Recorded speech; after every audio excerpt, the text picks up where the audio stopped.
Hi and welcome to the first in a series of short videos on flexibility and muscle engagement. In case you've forgotten during the lockdown, I'm Seb and I'm the captain of City of Cambridge Rowing Club. Over the next 4 weeks we'll be doing 4 tests to identify if you have any areas where we need to work on your flexibility or your muscle engagement. The tests shown here are all used by British Rowing when bringing people onto the START programme or indeed with their performance squads. Our goal here is to improve flexibility first and foremost to prevent injury, and second to improve the length of the rowing stroke and also the correct muscle engagement so we maximise power. Now you'll see the tests are characterised as a pass or a fail, but if you get a fail, don't see this as a big negative. Instead, it's just a sign that this is an area where you need to work on some stuff. For each of one of the tests, we have a series of corrective stretches that you can practice. And the key to this is to make sure you practice them regularly, ideally once a day, perhaps in the morning and in the evening, or maybe after you've exercised.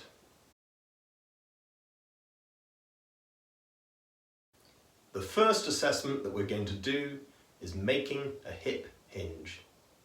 The aim of this test is to look at the movement of the rock over and to make sure that it can be achieved effectively.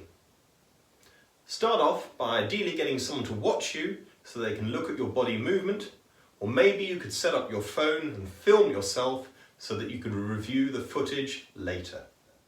You're going to start off by standing with the feet shoulder width apart, toes pointing slightly outwards, your body remaining straight with a nice neutral spine, shoulder blades retracted, chest nice and open.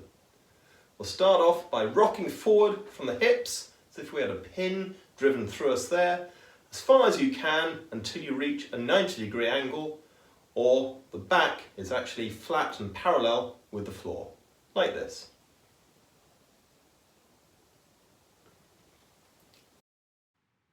Here is an image provided by British Rowing which shows the correct position and some of the key things to look for when you're making the assessment.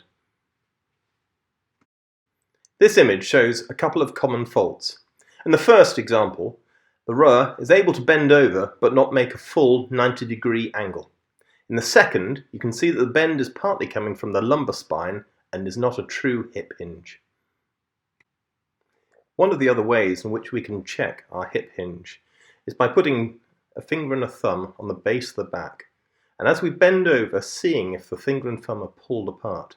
If you're doing a hip hinge, then the finger and thumb should stay at an equal distance.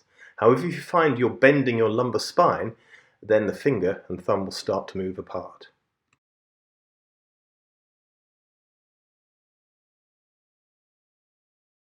So, the first corrective exercise we're going to do is practicing making that hip hinge, but this time with the assistance of a broom handle or a mop handle. So what I'm going to do is literally place the broom or mop handle behind my back with 3 points of contact. Firstly at my lower back, secondly on my shoulders, and lastly on the head. Now, holding on to the broom or pole handle, I'm just going to practice literally bending forwards and back, and forwards and back. As you bend forwards and back, you can try going a little bit further each time, but really thinking about this hip hinge as if you had a pin right the way through your hips, so it's a nice clean movement. You can also think of this as a bit like one of those drinking bird toys. Now ideally we want to be doing this exercise about twice a day, maybe in the morning or evenings, or maybe after you've done some steady state running or erging.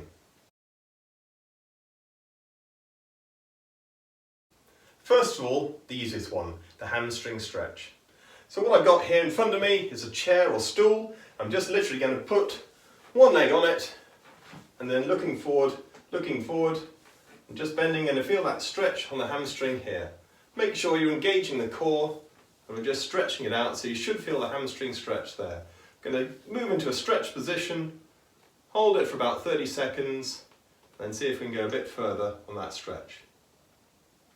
And then finally relax.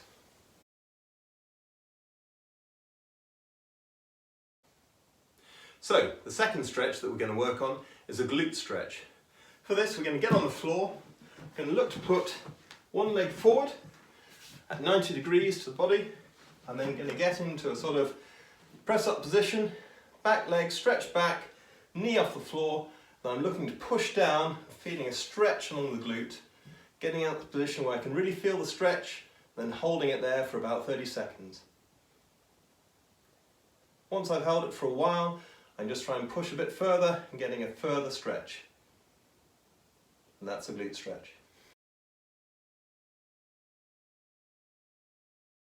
Last exercise that I'm going to do is a resisted bridge.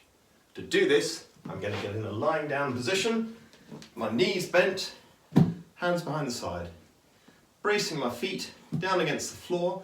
Ideally we could have someone holding our legs here, or we could push against the wall. And I'm going to push up through the heels, core engaged, glutes activated. Hold and back down. And up and hold and back down.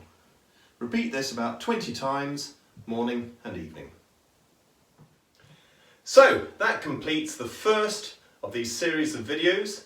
This one was all about the hip hinge and getting the correct rockover position that we need in the boat. I hope you enjoyed that. Make sure if you've got exercises to do that you do them twice a day over the next week. Good luck and see you next week.